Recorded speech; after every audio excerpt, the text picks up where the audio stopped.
दुनिया भर में जिस तरीके से कोरोना वायरस ने कोहराम मचा के रखा हुआ है, उसके बाद से हर कोई सिर्फ एक चीज चाहता है और वो है कोरोना के खिलाफ वैक्सीन। आप लोग भी हमसे बार बार ये सवाल पूछते हैं कि आखिर कोरोना की वैक्सीन आएगी कब। तो उन तमाम सवालों का जवाब देगी हमारी ये रिपोर्ट, क्योंकि रूस 12 अगस्त से 15 अगस्त के बीच कोरोना की वैक्सीन को पंजीकृत करा सकता है, रजिस्टर्ड करा सकता है।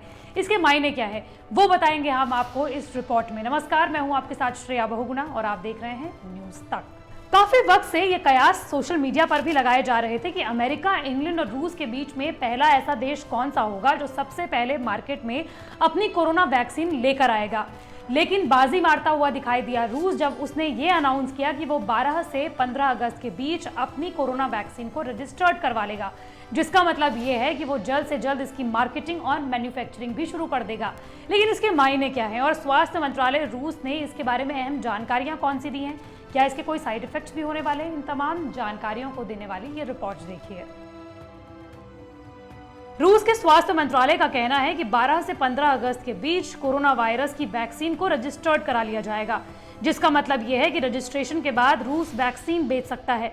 उम्मीद यह है कि यह काम 12 अगस्त को पूरा कर लिया जाएगा। वैक्सीन के लॉन्च से जुड़ी फाइनल रणनीति लैब रिसर्च टीम और साइंटिस्ट तय करेंगे। इसी के आधार पर वैक्सीन के मैन्युफैक्चरिंग से जुड़ा काम पूरा किया जाएगा।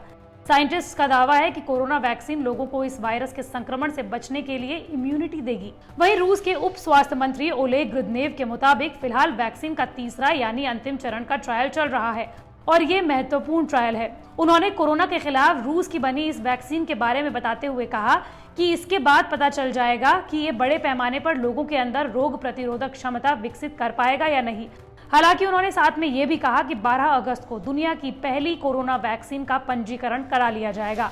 आपको बताते चलें कि वैक्सीन के ट्रायल के 3 ह्यूमन ट्रायल होते हैं। पहले चरण में 100 लोगों पर परीक्षण किया जाता है, दूसरे चरण में सैकड़ों लोगों पर कोरोना वैक्सीन का परीक्षण होता है और तीसरे में हजारों लोगों पर वैक्सीन का असर देखा जाता है, जिसके बाद ही वैक्सीन का पंजीकरण किया जाता है। हालांकि रूस की वैक्सीन का तीसरे चरण का ट्रायल चल ही रहा है और साथ ही इसको पंजीकरण के लिए भी भेज दिया गया है, जिस पर सवाल भी उठने लगे हैं। इससे पहले रूस ने अपनी वैक्सीन को लेकर दावा किया था कि क्लिनिकल ट्रायल के दौरान जिन लोगों को ये वैक्सीन लगाई गई थी उन सभी में कोरोना वायरस के खिलाफ रोग प्रतिरोधक क्षमता यानी कि इम्यूनिटी अच्छी खासी पाई गई है। इससे तो साफ साफ पता चलता है कि यह कारगर साबित हो सकती है। लेकिन महत्वपूर्ण सवाल यह है कि ये काम आखिर कैसे करेगी। दरअसल दुनिया में जितनी भी कोरोना वैक्सीन बन रही हैं, उनके तरीके अलग अलग हैं। इन सभी वैक्सीन का शरीर पर अलग अलग असर भी हो सकता है, क्योंकि हर देश जो वैक्सीन विकसित कर रहा है वो आज के वक्त में उन लक्षणों को ध्यान में रखकर बनाए जा रही हैं जो कोरोना संक्रमण होने के बाद उनके अपने देश के लोगों में दिखाई दे रहे हैं। आपको बता दें कि कोरोना के लक्षण सभी लोगों में एक जैसे नहीं होते हैं। हर देश में कोरोना के लक्षण अलग हैं। वजह है उनकी भौगोलिक भिन्नता।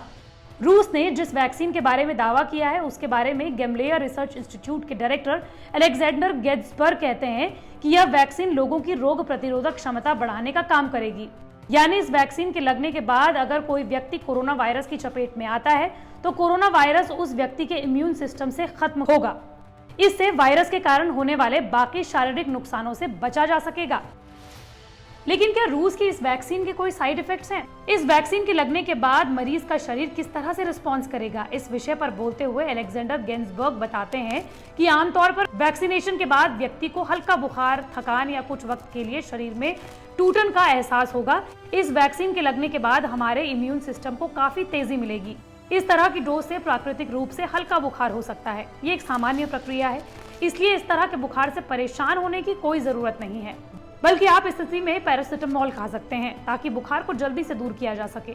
आपको ये भी बता दें कि इस वैक्सीन को पब्लिक करने से पहले वैक्सीन को बनाने वाली रिसर्च टीम के सभी मेंबर्स ने खुद पर टीका लगाया हुआ है। इसके बाद ही इसके प्रोडक्शन से जुड़ा काम आगे बढ़ाया जाएगा।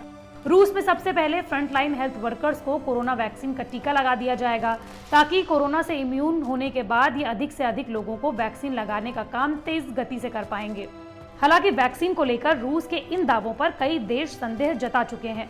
ब्रिटेन और अमेरिका समेत कई अन्य देशों के विशेषज्ञ इस वैक्सीन की सुरक्षा और प्रभावशीलता पर सवाल उठा रहे हैं। असल में इसकी वजह यह है कि रूस ने इस वैक्सीन के परीक्षण से संबंधित कोई भी साइंटिफिक डेटा जारी नहीं किया है। अब दूसरे देश भले ही इस पर संदेह करें, लेकिन रूस को अपने वैक्सीन पर कोई संदेह नहीं है। तभी वो अक्टूबर से टीकाकरण अभियान चलाने की बात भी कह रहा है। देखिए, वैक्सीन कभी भी आए ये प्रभावशील होनी चाहिए और इसके साइड इफेक्ट्स जितने कम हो उतना अच्छा है।